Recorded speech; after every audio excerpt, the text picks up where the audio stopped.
ये है मरु प्रदेश राजस्थान। यहां जैसलमेर और बाड़मेर में गर्मियों में तापमान 50 डिग्री सेल्सियस तक पहुंच जाता है।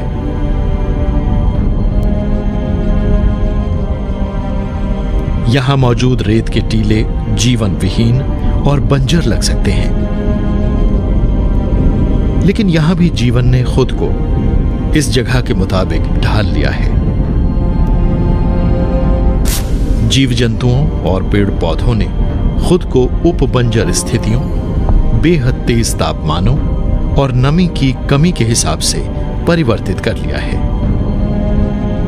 राजस्थान में पेड़ पौधों और जीव जंतुओं की कई दुर्लभ प्रजातियां भी मौजूद हैं।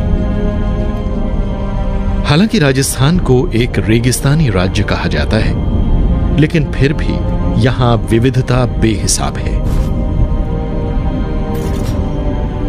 अरावली श्रृंखला दक्षिण पश्चिम से उत्तर पूर्व दिशा में फैली है और इस इलाके को 2 हिस्सों में बांटती है। पहाड़ी और ऊबड़ खाबड़ दक्षिण पश्चिमी इलाका और कम वन वाला उत्तर पश्चिमी क्षेत्र यानी निर्जन थार, जहां हर साल केवल 2 से 4 इंच बारिश ही होती है।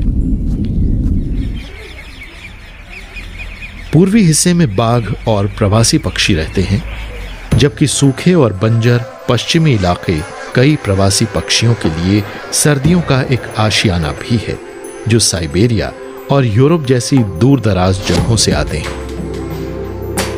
इसके अलावा देश के अन्य हिस्सों से पेलिकन और फ्लेमिंगो पक्षी भी यहां आते रहते हैं।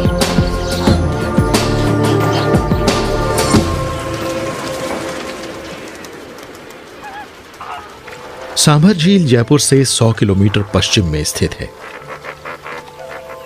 ये एशिया में खारे पानी की सबसे बड़ी झील है और सर्दियों में यहां पक्षियों की 70 से ज्यादा प्रजातियां रहती हैं, जिन्होंने खुद को खारे पानी वाली स्थितियों के मुताबिक ढाल लिया है, जैसे कि फ्लेमिंगो, पेलिकन, स्टॉक, बगुले और अन्य जल मुर्गियां तथा जल पक्षी।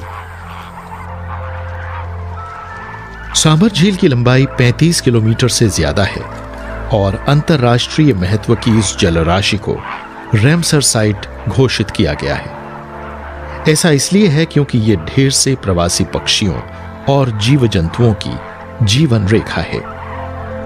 यहां सबसे अधिक नजर आते हैं फ्लेमिंगो पक्षी।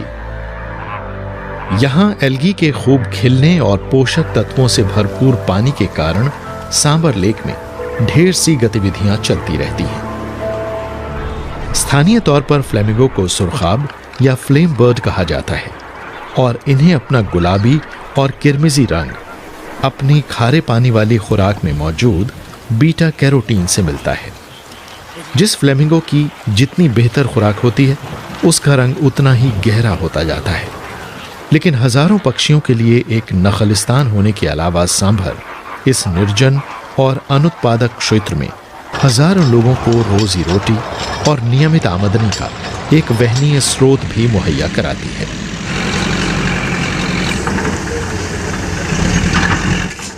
सांभर की नमक की क्यारियों से हर साल 200 टन से ज्यादा नमक पैदा होता है, जो भारत के कुल नमक उत्पादन का करीब 10% होता है। महिलाएं और पुरुष इस झील के बेरहम रेत से रोजी जुटाते रहते हैं। खारे रेगिस्तान में काम करने के साथ कई खतरे भी जुड़े रहते हैं। यहां के बहुत से मजदूर रंगों के बीच अंतर नहीं कर पाते। नमक से परावर्तित होने वाली तेज रोशनी को लंबे समय तक झेलने से उनकी आंखों के कोण और रॉड को नुकसान होता है।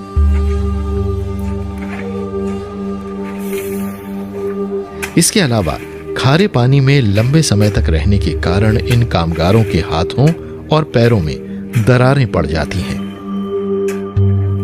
आज ये खारे पानी वाली झील खतरे से घिरी है। इंसानी गतिविधियों में वृद्धि होने के कारण इस खारी झील की प्राकृतिक प्रक्रिया बाधित हुई है, जिससे न केवल स्थानीय समुदायों की जिंदगी मुश्किल में पड़ती जा रही है, बल्कि साल के 6 महीने जो जगह प्रवासी पक्षियों के लिए एक सुरक्षित आशियाना हुआ करती थी, उसके लिए भी खतरा पैदा हो रहा है। सांबर झील दम तोड़ रही है, इसके किनारे सिकुड़ रहे हैं और यहां आहार की भी कमी होती जा रही है। लिहाजा ये झील प्रवासी पक्षियों को संभाल नहीं पा रही। 80 के दशक की शुरुआत में जहां 5 लाख फ्लेमिंगो यहां आते थे, अब उनकी तादाद घटकर सिर्फ 30,000 रह गई है। यह झील एक अंतर्राष्ट्रीय विरासत, एक रैमसर साइट है। अगर हमें इस प्राकृतिक पर्यावास को बचाना है तो सख्त कानून और राजनीतिक इच्छा शक्ति की आवश्यकता है।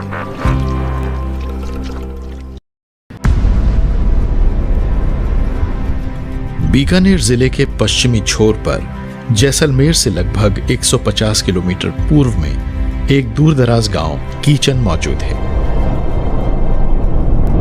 ये एक उपबंजर इलाका है जिसमें पेड़ पौधे कम हैं। यहाँ रेत के टीले हैं और सिर्फ एक ऐसा जल भंडार है जिसके बल पर साल में सिर्फ एक फसल ली जा सकती है।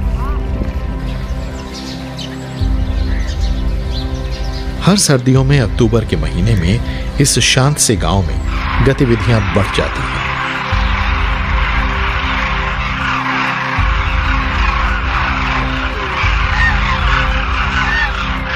कीचन दरअसल खतरे से घिरी एक पक्षी प्रजाति डेमोइसल क्रेन का एक नियमित शीतकालीन आवास बन गया है। स्थानीय तौर पर कुर्जा नाम से जाने जाने वाले हजारों डेमोइसल क्रेन इस दूर दराज गांव तक आ पहुंचते हैं और राजस्थान में इस सबसे भव्य प्राकृतिक घटना का सृजन करते हैं। ये पक्षी दुनिया के अलग अलग हिस्सों से आते हैं।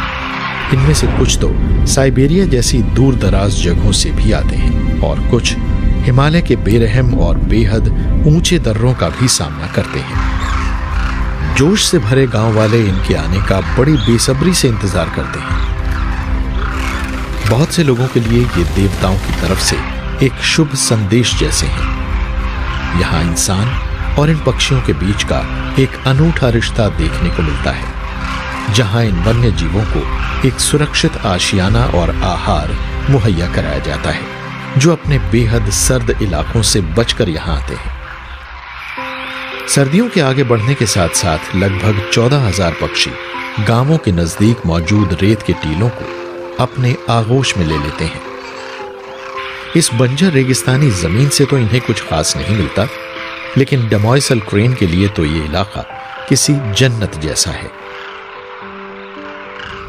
डेमोइसल क्रेन की ऊंचाई 3 फुट होती है और यह दिखने में बहुत ही भव्य और नाजुक पक्षी लगता है।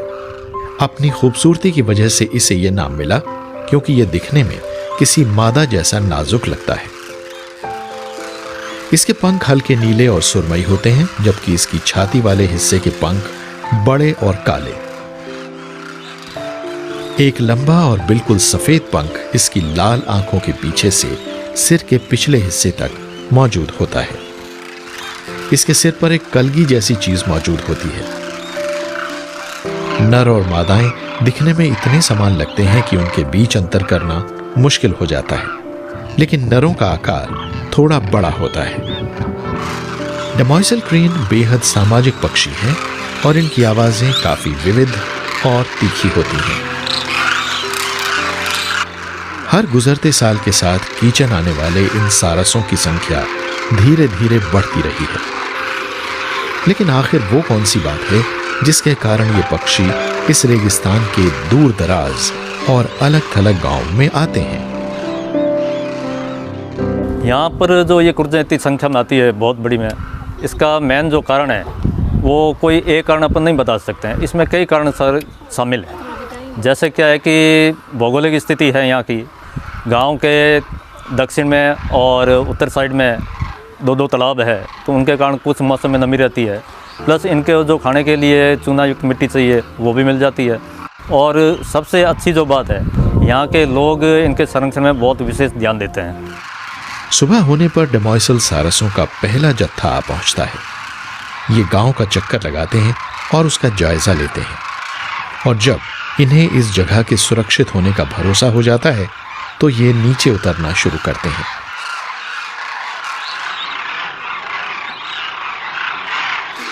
फिर हजारों की तादाद में ऐसे और पक्षी आने लगते हैं। हवा इनकी जोरदार और तीखी आवाजों से भर जाती है, लेकिन अब गांव वालों के लिए ये एक सामान्य बात हो गई है। डमॉइसल क्रेन का स्थानीय नाम कुर्ज या कुर्जा है। ये सारस यहां नियमित रूप से आते हैं और अब तो यहां के कई लोक गीतों और लोक गाथाओं में भी इन्हें जगह मिल गई है।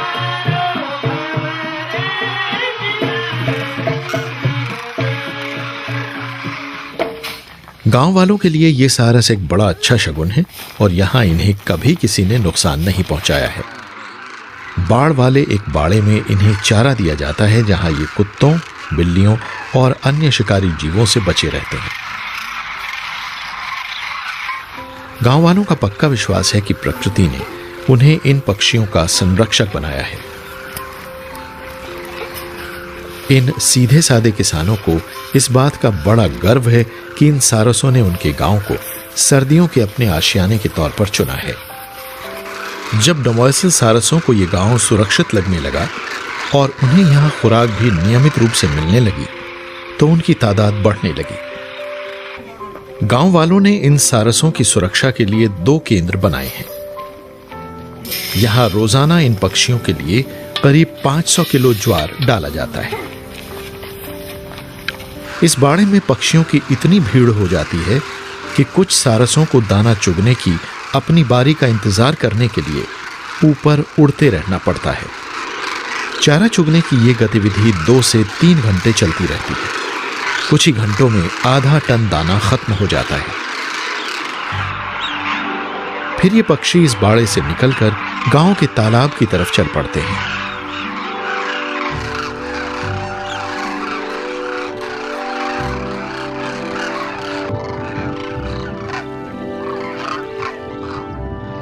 अपनी प्यास बुझ जाने के बाद ये आसपास के खेतों में चले जाते हैं और फिर अगले दिन दोबारा कीचन लौट आते हैं।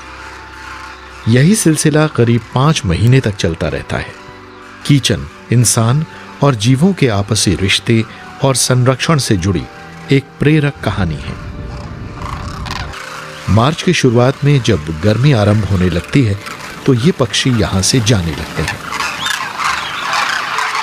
गांव वाले रवाना होते इन सारसों को भरी आंखों से देखते रहते हैं और अगली सर्दियों में फिर से इनकी सुरक्षित वापसी का इंतजार करते हैं।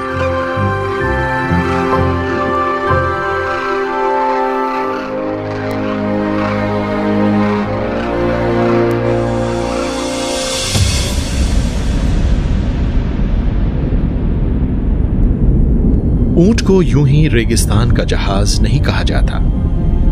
रेगिस्तान हमारे ग्रह की सबसे गर्म, सबसे सूखी और सबसे मुश्किल पर्यावरण प्रणालियां हैं।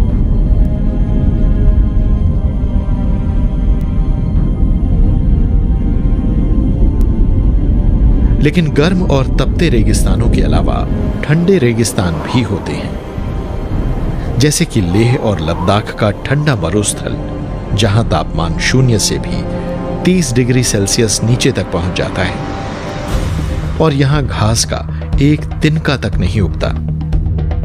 लेकिन अजीब बात यह है कि इन दोनों तरह के रेगिस्तानों में एक चीज सामान्य है।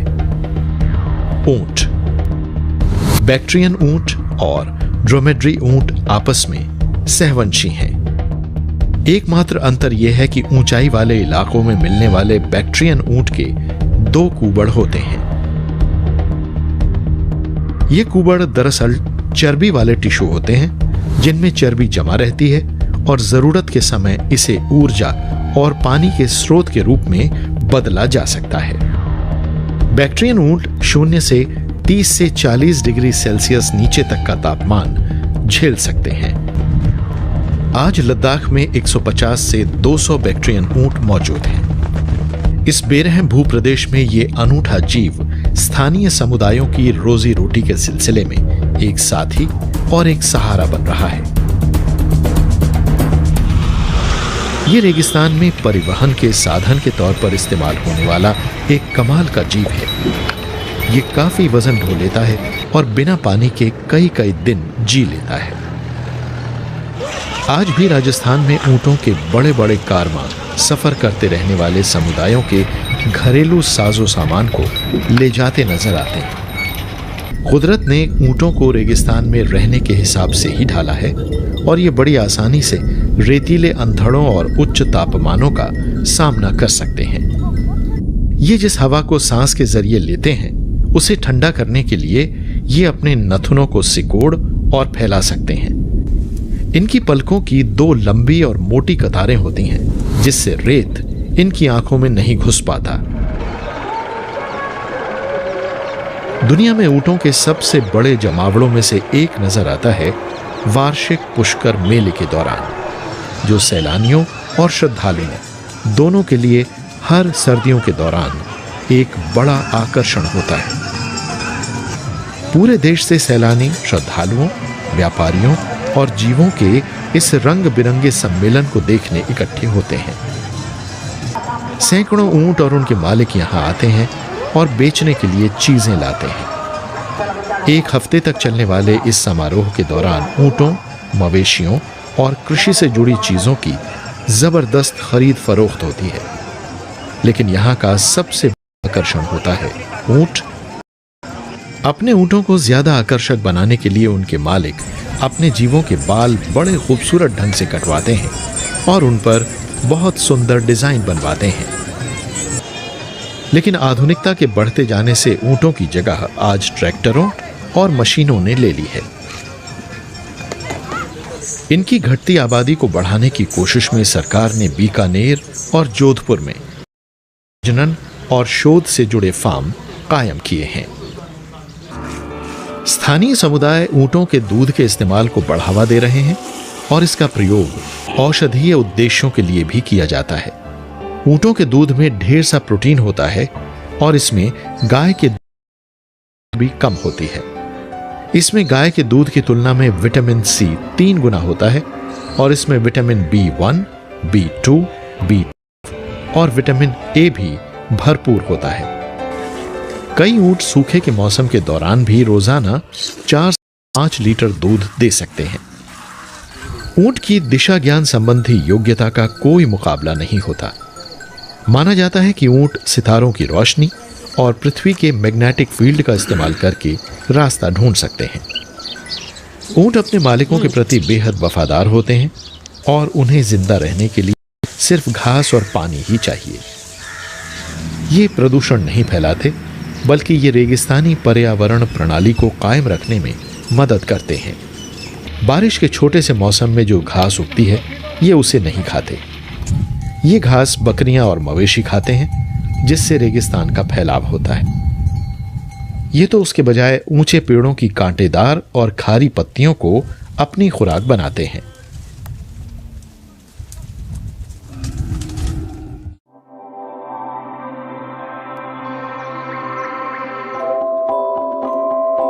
अगर ऊंट नहीं होंगे तो डंग बीटल भी खत्म हो जाएंगे, जो अपनी आबादी को बढ़ाने के लिए ऊंट के गोबर पर निर्भर करते हैं। डंग बीटल ऊंट के गोबर की गंध 3 किलोमीटर दूर तक से पा लेते हैं। ये जीव जीवनदायी नमी वाले इस गोबर में घर बनाते हैं। मेहनती डंग बीटल इस गोबर के छोटे छोटे गोले बनाते हैं और अपना हिस्सा पाने के लिए आपस में लड़ते भी हैं। ये गोबर के इन गोलों को ठेलते हुए ले जाते हैं और रेत में दबा देते हैं ताकि इन्हें सूरज की तीखी किरणों से बचाया जा सके।